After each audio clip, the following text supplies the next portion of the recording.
بسم الله الرحمن الرحيم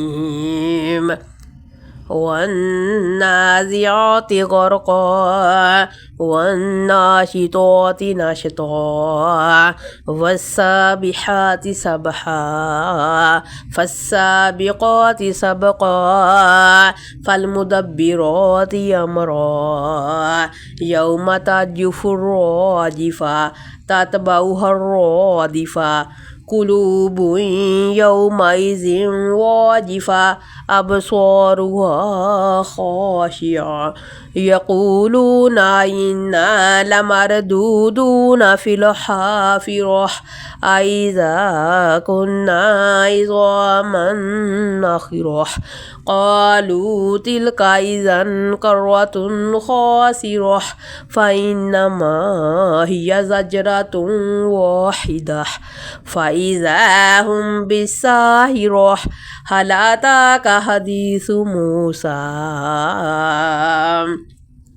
إذ ناداه ربه بالوادي المقدس طوى اذهب إلى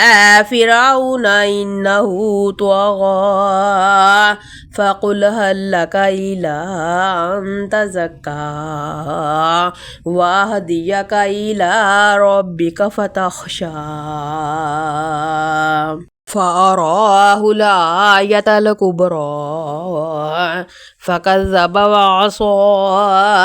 ثم أدبر يسعى فحشر فنادى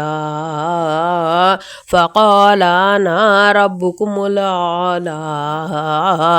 فأخذه الله نكال الآخرة والأولى إن في ذلك لعبرة لمن يخشى أنتم أشد خلقا أم السماء بناها رفع سمكها فسواها وأغطش ليلها وأخرج ضحاها والأرض بعد ذلك دحاها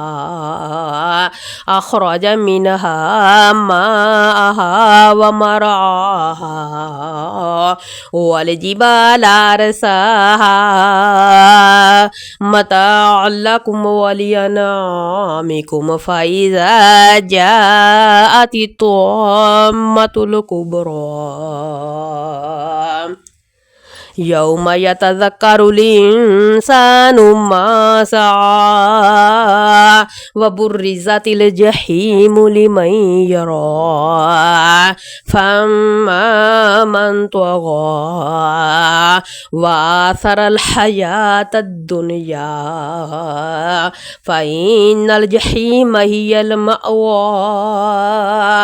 وأما من خاف مقام ربه ونهى النفس عن الهوى فإن الجنة هي المأوى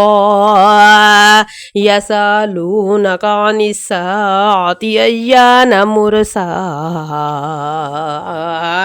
فيما أنت من ذكراها إلى ربك منتهاها إنما أنت منذر من يخشاها كأنهم يوم يرونها لم يلبثوا إلا عشية أو ضحاها